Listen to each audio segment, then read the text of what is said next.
Persistent सिस्टम्सના CFO Sunil Sapre સાથે। सुनील जी, सबसे पहले तो गुड आफ्टरनून और स्वागत है आपका CNBC बाजार पर।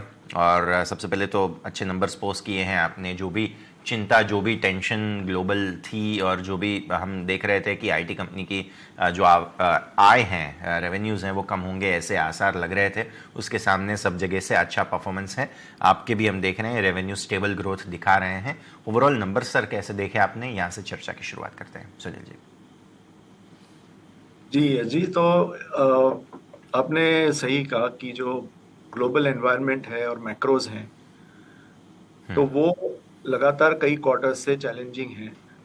लास्ट 2-3 क्वार्टर्स क्लाइंट्स मैक्रोज को बहुत क्लोजली ऑब्जर्व कर रहे हैं, क्योंकि उनके हिसाब से क्या इन्वेस्टमेंट्स कमिट की जाए और उनका 2023 एंड बियॉन्ड क्या इम्पैक्ट होगा, तो वो एक उनके ध्यान में है।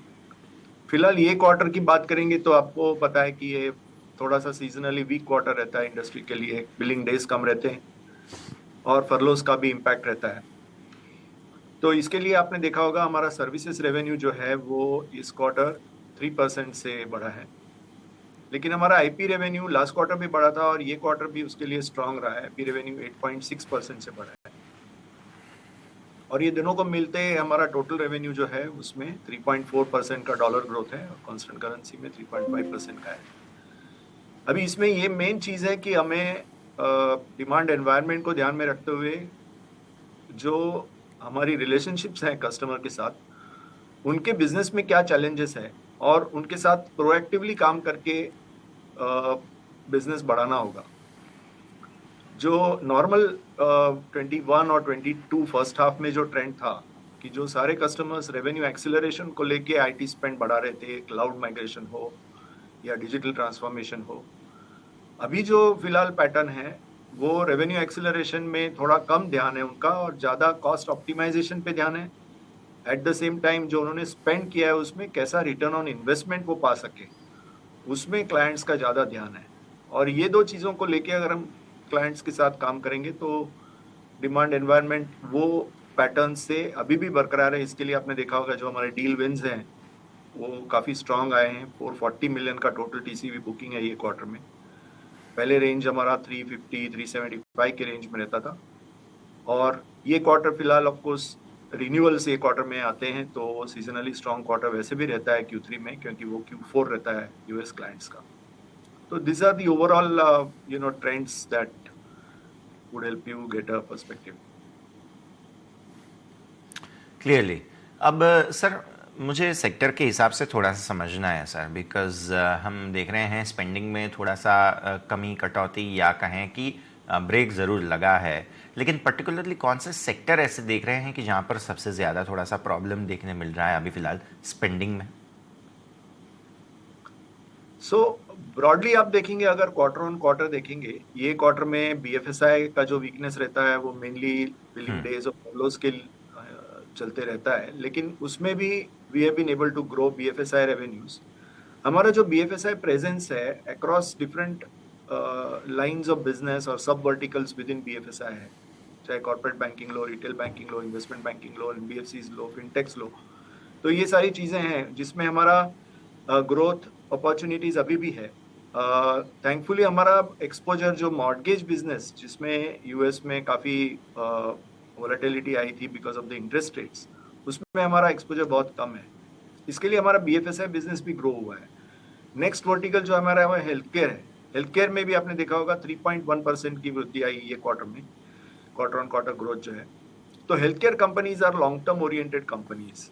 जैसे कोविड में they had certain short term spends also, लेकिन overall whether we look at medical devices companies with whom we work और लाइफ साइंसेस और pharma companies with whom we work, their spend as a global environment जो है health care में spend बढ़ने वाला है सभी कंट्रीज में। और तीसरा जो हमारा वर्टिकल है वो टेक्नोलॉजी कंपनीज, जो सॉफ्टवेयर आईएसवीज जिसको हम कहते हैं, तो वो सॉफ्टवेयर आईएसवीज में ये मेन ट्रेंड है कि वहाँ पे ज़्यादा प्रोएक्टिवनेस की ज़रूरत है। उनका प्रोडक्ट डेवलपमेंट का जो एक साइकिल रहता है वो साइकिल वो कंटिन्यूअसली मॉनिटर करते रहते हैं और उसमें अपॉर्चुनिटीज़ हैं कि हम उनके साथ काम करके उनका प्रोडक्ट लॉन्च का जो रोड मैप है वो कंटिन्यूअस रखें with cost optimisation as a lever made available to them, and that is what impacts the growth of that vertical. And in that business also हमारी जो ये क्वार्टर के revenues है उसमें 4.3% का ग्रोथ हुआ है। ओके, तो ये व्यू है जिसे हम ध्यान में रखेंगे। अब सर आते हैं मार्जिन्स पर। ऑब्वियसली एक जो भी ग्लोबल सिनेरियो है उसमें मार्जिन्स को मेंटेन करना थोड़ा सा मुश्किल हो जाता है। ऐसे माहौल में आप कैसे देख रहे हैं, क्लाइंटेल क्या कहता है आपको, और आपने अच्छे से मार्जिन को मेंटेन किया, ग्रोथ भी बताई है वहाँ पे, तो ये सिचुएशन थोड़ा समझाइए कैसे आप देख रहे हैं, और आने वाले वक्त में क्या जो हमारी रेंज है उसमें ही हम आगे बढ़ते हुए दिखेंगे सुनील जी? सो मार्जिन में हमारा आपने देखा होगा सेवरल क्वार्टर्स से सस्टेनेबल, छोटा भले सही लेकिन हर क्वार्टर में हमने मार्जिन इंप्रूव करने की कोशिश की है। इसमें मेन 3 लीवर्स हैं हमारे पास। एक तो एक्सटर्नल है जो क्लाइंट के साथ काम करके जो रेवेन्यू मिक्स है और जो ऑर्डर्स हम एसीबी टीसीबी जो बुकिंग्स अनाउंस करते हैं उसको कैसे कन्वर्ट किया जाए। तो उसमें पार्टली एक्सटर्नल रहता है क्लाइंट्स के साथ काम करके, और पार्टली इंटरनल रहता है to have the ability to ramp up the teams and convert that into revenue. ये रही एक रेवेन्यू की बात। दूसरा है रेवेन्यू मिक्स, जो है हमारा जो सर्विसेज रेवेन्यू और आईपी रेवेन्यू का मिक्स है, उसमें डेफिनेटली आईपी रेवेन्यू का जो लास्ट 2 क्वार्टर्स में परफॉर्मेंस रहा है वो बहुत अच्छा रहा है, जिसमें मार्जिन कन्वर्जन अपॉर्चुनिटी ज़्यादा रहती है। तीसरी बात है जो कॉस्ट साइड में है, that is about the utilisation and the cost base और the talent pool that we have. तो आपने देखा होगा कि Q4 और Q1 में हमने काफ़ी फ्रेशर्स हायर किए थे, and that was mainly because at that time if you reflect, demand environment जो टैलेंट मार्केट में था वो इतना वॉलेटाइल था कि it was very difficult to source the right lateral talent, and सभी कंपनीज ने इंडस्ट्री में काफ़ी लैटरल फ्रेशर हायरिंग की है। अभी Q1 Q2 में ये फ्रेशर्स ट्रेन होके अभी Q3 onwards they are now available to be deployed on projects and getting billed. तो इनकी कॉस्ट तो बुक्स में ऑलरेडी है पहले से, तो ये एक और एडिशनल मार्जिन लीवर हो जाता है हमारे लिए। तो आपने देखा होगा हमारे यूटिलाइजेशन जो है, रिपोर्ट करते हैं उसको, वो ये क्वार्टर में सॉफ्ट दिखेगा क्योंकि large number of freshers get added to the talent pool. लेकिन अगर कंपैरेबल बेसिस में आप देखेंगे तो यूटिलाइजेशन में 3.5% की वृद्धि हुई है, 350 बेसिस पॉइंट्स। तो ये मेन रीजंस है। और last but not the least which is the currency, dollar रूपी को आपने देखा होगा कि ये क्वार्टर काफ़ी डॉलर स्ट्रांग रहा है, 82-82.50 के बीच में काफ़ी टाइम से चल रहा है, क्योंकि फिलहाल in the recent couple of weeks it has come down below 82, लेकिन Q3 में उसका 60 बेसिस पॉइंट्स का फेवरेबल इम्पैक्ट मार्जिन पे है। तो ये सारी रीजंस हैं जो मार्जिन को we continuously operate on these 4 levers.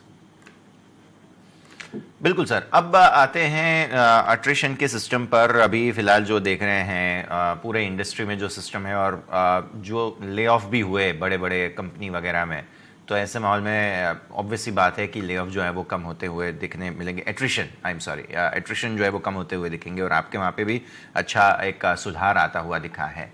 इस सिचुएशन को आने वाले वक्त में कैसे देख रहे हैं, और सप्लाई साइड के जो प्रॉब्लम्स वगैरह थे वो अब सॉल्व होते हुए नजर आ रहे हैं या नहीं? नहीं, आपकी बात सही है कि ओवरऑल अगर आप देखेंगे तो एट्रिशन रेट कम हो रहा है, मतलब वो सॉफ्टनिंग ज़रूर है, क्योंकि लोग थोड़ा सा कॉशियस हो जाते हैं कि ऐसा अगर एनवायरनमेंट है कि कई कंपनीज ले ऑफ्स कर रही है, जैसे यूएस टेक कंपनीज हैं, तो लोगों का एक कॉशियस अप्रोच रहता है उसमें, जो ओवरऑल लेवल को अफेक्ट करता है। लेकिन अगर आप की टैलेंट को देखेंगे तो की टैलेंट सोर्स करना अभी भी उतना ही चैलेंजिंग है। ऐसा नहीं हो रहा है कि की टैलेंट आपको इजीली मिल सकता है। तो the whole market situation is at a broader level, you find the rate of attrition going down. जैसे हमारा 26-27% था, अभी 21.6% है। लेकिन अगर आप पूछेंगे कि हाँ की टैलेंट इजीली अवेलेबल है क्या, कि तो अभी भी इजीली अवेलेबल नहीं है। उसको हमें डेफिनेटली लैटरली सोर्स करना पड़ता है, और that is the reason over a period of time, जो हम कॉस्ट बेस की बात की, जो फ्रेशर्स हायरिंग भी है, तो over a period of time इसको लेके मैनेज करना पड़ेगा। तो lateral hiring will also be there, fresher hiring will also be there in the next year. तो ऐसा आपको लगेगा ओवरऑल कि yes attrition level is normalising, but at an operating level there are challenges to get the key talent. Clearly ये मुद्दे हैं, ध्यान में रखेंगे। सुनील जी, अब आते हैं बजट को लेकर। आप जो हैं वो भारत के एक बहुत महत्वपूर्ण सेक्टर से बिलोंग करते हैं, और ऐसे माहौल में जब हम बजट की ओर, जनरल बजट, यूनियन बजट की ओर आगे बढ़ रहे हैं, हर एक इंडस्ट्री से हम कुछ ना कुछ एक्सपेक्टेशंस उनके होती हैं सरकार की ओर से। तो हम आप सबसे जानना चाहेंगे, आपसे भी जानना चाहेंगे कि क्या एक्सपेक्टेशंस के साथ आप आगे बढ़ रहे हैं इस बजट में, और एज एन इंडिविजुअल भी या इंडस्ट्री के रिप्रेजेंटेटिव के तौर पे भी आपकी कोई भी एक्सपेक्टेशंस हो, आप ज़रूर हमारे सामने रख सकते हैं सर। नहीं, जैसे जो इंडिया का मार्केट है वो काफ़ी डोमेस्टिक मार्केट स्ट्रांग है। तो एफडीआई और एफआई इन्वेस्टमेंट अगर इंडिया में आएंगी तो एक ग्रोथ ओरिएंटेड बजट होना चाहिए, और सस्टेनेबल पॉलिसी एनवायरनमेंट अगर रहेगा तो मेरे ख्याल में we have enough opportunities, whether it is manufacturing side और दी सर्विसेज साइड। और देखिए, आप अगर सर्विसेज, जो हमारा सेक्टर है, वो अल्टीमेटली सर्व करता है काफ़ी मैन्युफैक्चरिंग कंपनीज को, तो अगर उसमें अच्छा एनवायरनमेंट रहेगा तो we have definitely to benefit out of that. तो इंडिया मार्केट भी स्ट्रांग होने से जो इंडिया की जो सॉफ्टवेयर कंपनीज है उसको भी बेनिफिट होगा, और जो वर्ल्ड वाइड सिचुएशन है, अगर India becomes a manufacturing hub तो डेफिनेटली इंडिया की कंपनीज को बेनिफिट होगा। तो we only expect that budget to be growth oriented and more sustained reforms to continue.